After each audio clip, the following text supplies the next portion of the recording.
Hello ladies and gentlemen, welcome to a video with a quick review of This Universe Online and some tips. Now This Universe Online is an older MMORPG based on superheroes. You have two sides, heroes and villains. That's basically your two factions, good and evil. When you create your character, you will have a choice on the mentor that you want to pick. That will not affect your character whatsoever, except the leveling process, which will affect the story main missions that you will get to level up. I recommend, if you're a new player and it's the first time you play, do not pick Batman or the Joker, because they're a bit harder to do. They're like a bit more annoying. You can do them, there's nothing wrong with it, but I'm just telling you right now so you know.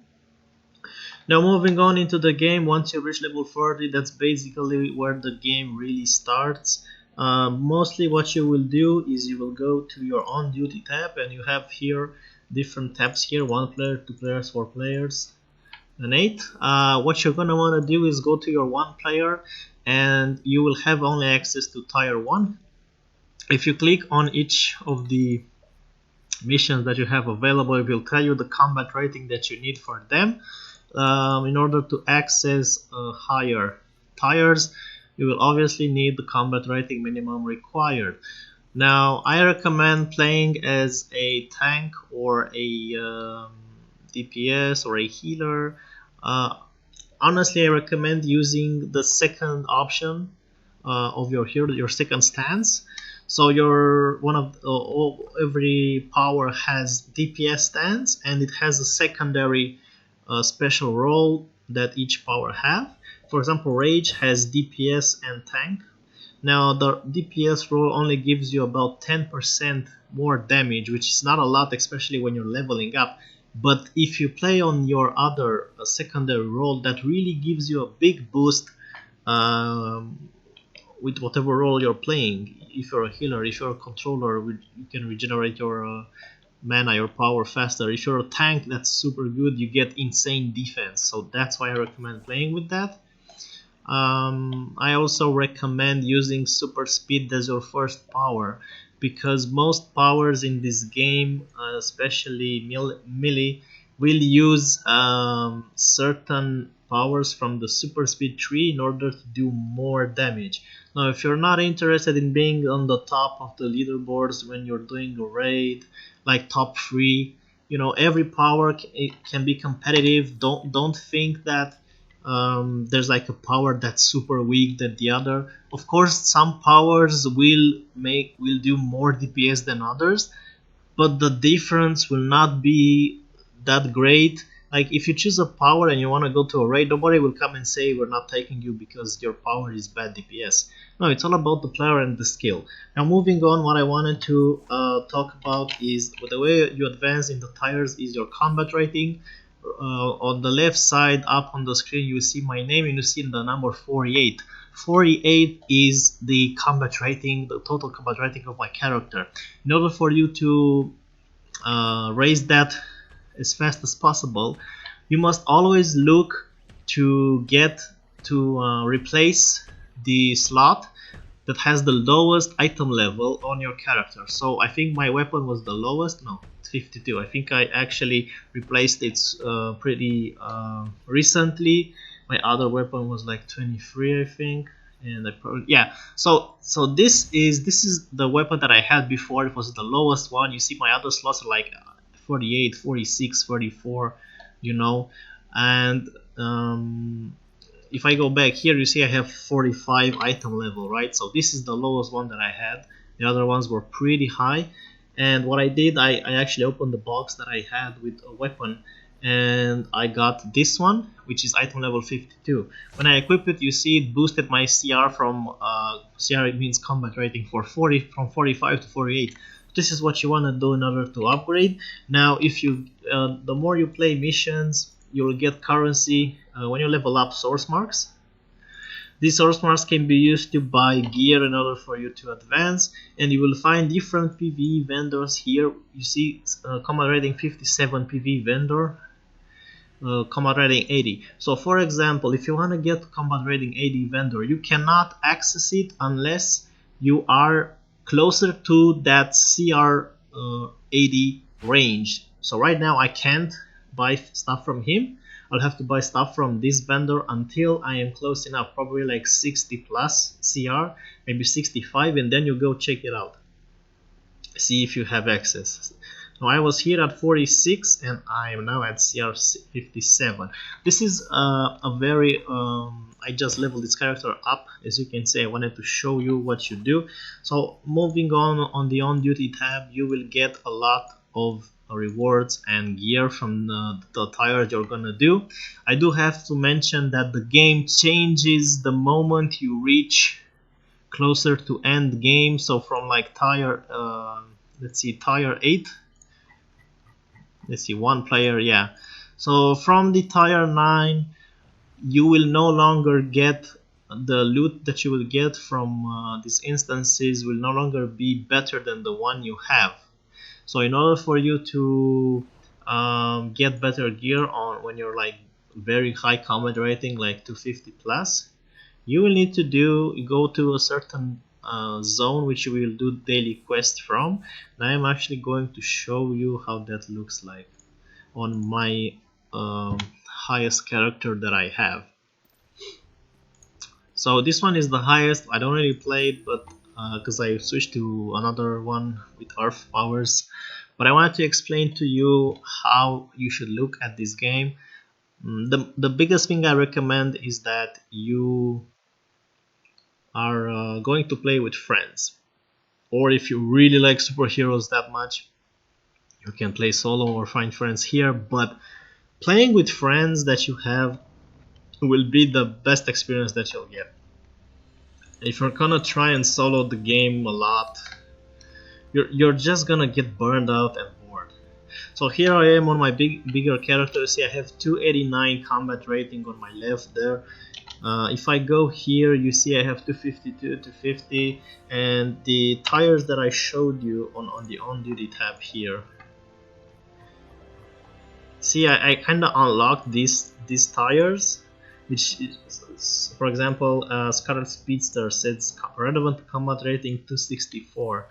But the honest truth is that the rewards it gives me are like 250 maximum. Like, it doesn't give me a lot of what I can do with that, which is a change that veteran players hate, and actually some people actually stop playing. So now for you to advance, let's say look at BOP, which is Birds of Prey LexCorp Tower. This tells me that I have access to a certain daily area where I collect currency, and I will show you the currency that I have here. So as you can see, I have Fanagarian Mark 14. I don't have the LexCorp coins though. Splinter coins are from the Wonderverse expansion, because there was an event where you could actually enter without the gear required, and it will boost your gear anyway. So you will, once you reach near end game, you will start to go and just do daily quest every day in order to get that currency and get the gear, which is honestly a very boring process, and I hate it. It's probably one of the reasons that I really don't play that much anymore. But that's how it's gonna be. You see here, I'm near some portals here in the watchtower, the main hero base, and these are the portals that you're gonna have to go to in order to see Bob Metropolis. If I go there, I will have daily quests that will give me currency in order for me to buy it from the vendor specifically from that area that will be higher than the gear that I have. So you're gonna have to figure out where the zone that you have to go is, and I mean what's the gear that you'll have to buy. The last thing I want to explain to you is clipping. You will hear this a lot in guides, and it mainly helps with doing damage or doing your skills faster. What clipping essentially is basically cancelling the animation of a skill with another skill. So for example, right now I will use my first ability here, which is my boulder. Okay, so as you can see, it had like an animation locked there, so I can't attack unless the boulder hits the ground. But on my 4 ability, you will see I have a shield, and I can cancel most of my skills with shield abilities. And I'm telling you this because most classes, most powers, sorry, that have shield abilities, you will basically be able to cancel most skills with shield ability. So we're gonna do that now. I'm gonna do it instantly. 1-4. See? So the skill went through, and I also used a skill at the same time, which is far more faster than if I would just wait here to do this and then do this. So that's why it's important to do that. Now there are some abilities that you can't cancel, which is my Avalanche, which is a channeling ability. It does a lot of damage AoE, but you cannot cancel that. Okay. I wonder if I can cancel this. No, I can't. Okay. I wanted to see if I can cancel my second ability, which is this, but it's a bit hard to cancel. There are more abilities that you can cancel. Basically, this is what creeping is. Another thing that people do is maybe auto attack a bit between them, but that's a bit hard. If you have a controller in your group, you'll just spam skills. The last thing I want to mention is that right now the meta for skills and the way the game is played is by using might. Might meaning that you use mostly your powers, your skills. The game usually was, you could also use weapon damage, so like you would use combos on the weapons, the damage to whatever you were hitting, and the skills were just there for lols. But things change with artifacts. We're gonna touch on artifacts a little bit, but not too much. So what I wanted to show you, when you go to stat points, I think you'll unlock this at level 10 when you're leveling, I think. Anyway, these are the 3 main quote-unquote paths you can go. You can either go super powered, hybrid, and weapon expert. Weapon expert is for weapons. Hybrid is for those who are using the secondary role, which is controllers, healers mostly. Also tanks, but I think tanks can actually go away by using, like, get away with using super powered because you have a shit ton of dominance. So super powered, as you can see, gives you a lot of percentages in might, power, and power generation. After that, you put points in this one here, attack chance, fatal attack damage, and this one at the bottom. In order for you to gain skill points, you will have to do feats, which are basically achievements in this game. Something that maybe some of you will like and some won't. I forgot. Okay, deeds, I guess, feats. Okay, so a lot of people, if you're a new player, are going to help you and tell you what to do in order to get quick skill points. But you can look here, general, solo. You can go to hideouts, do this, and it will tell you what to do in order to complete a feat. The more feats you complete and you get points, at 100 feat points you will get 1 skill point. This is actually the real grind. One of the real grinds of the game is getting skill points, but you will get them over time. The last thing I want to touch is the artifact system. Basically, kind of like a legendary item that you will have to choose for your character. I don't play this character that much, that's why I didn't level them up. You upgrade them by using nth metal. There are events in the game where you will get like 100% more experience nth metal when you use it to upgrade this. So if you are not near end game, what I advise you to do is just hoard your nth metal until such an event comes, but I think it's usually like once every 6 months, maybe. There was one in December, and that's why I don't think it's going to be one pretty soon. When that event comes, you just go to that artifact you want and put your skill point experience there, and you will level it super fast. You don't, as you can see here, upcoming rank bonuses you have from 20 to 200. You do not need 200. Maximum what I would recommend you as a new player to do, if you don't like to grind a lot, is to get it to 140, maximum 160. Like 160 is like already super good for end game. No matter what you do, you don't need 200. That's like exaggerated, when you get to end game, you should really think about the main role that you want to focus on, because that will actually help you with the artifacts that you want to focus on upgrading first. Me as a tank, these are not really good. Me as a tank, I went with Mystical Symbol of the Seven, I think. It was either this one or another tank item. But anyway, every rank from 20, as you can see, 20, 40, 60, those are basically, you will have to have a chance to upgrade it. I'm going to show you, I think. Okay, so let's take this one for example. You see this, the catalyst required when you reach rank 20, you will need catalyst to upgrade it over rank 20, and the more you go forward, you will need different catalysts that are really hard to get in the game. That's actually the other grind that I was talking that you will have to do in the game. You can also buy the catalyst, but they are very expensive from the market. I'm going to show you the tank item that I used on my Earth. I decided to play Earth because it's the only power that can battle tank. The others not so much, but all of the powers are super cool. You just honestly pick whatever you feel you're going to play a lot. The reason why I don't play Ice anymore is because the way Ice tanks, because I wanted to tank, is very boring. Ice, basically you just put 3 different or 4 different shield spells on your bar, and you have like maybe 1 AoE ability and 1 taunt, and that's your tank. You like just shield yourself and take the damage. Whereas as an Earth, I can actually battle tank. I can go spam this shit here, and I can actually do damage while tanking at the same time. Of course, it's not exactly the safest way to tank, but if you can pull it off, it's actually, I feel it's actually more amazing. So now that I'm on my Earth, I'm going to show you the artifact I actually chose was Manacles of Force. There was the XP event, and I upgraded it to rank 139, which is like almost rank 40. I just ran out of catalyst when I reached that point. I had no catalyst left, and I honestly never actually grinded for the catalyst. I just received it during the special events that were on. Speaking of events, this game always has a lot of events going on, and most of the events will probably help you get gear. The last event was like half the costs of the gear you would buy from the vendors was like halved.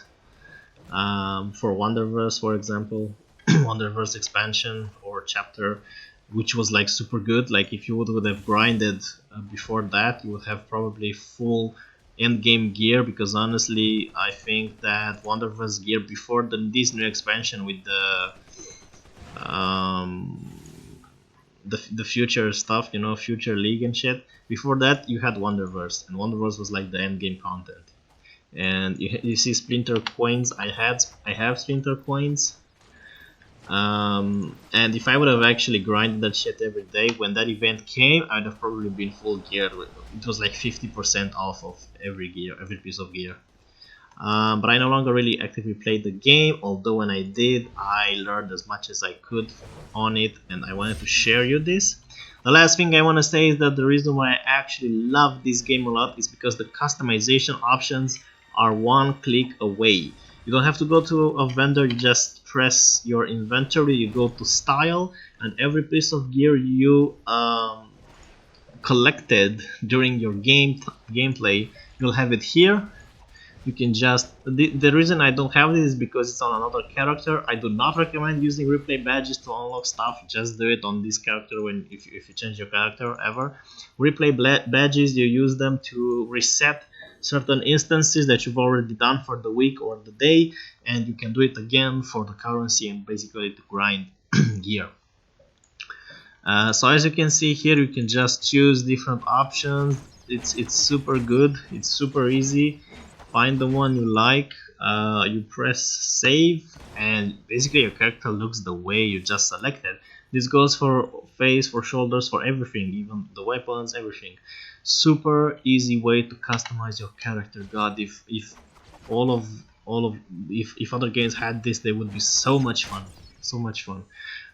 As you can see here, I'm like where most people gather, and you can see a lot of different costumes and effects on other characters. DC Dojo is a pretty big guild. I would recommend going in it or talking to someone to get in. They're pretty fun. I was actually with them before I kind of stopped playing and they kicked me. Anyway, this is everything that I wanted to share. You can find other videos relating on top DPS and stuff like that, but I did wanted to talk about how the game is, and thank you for watching.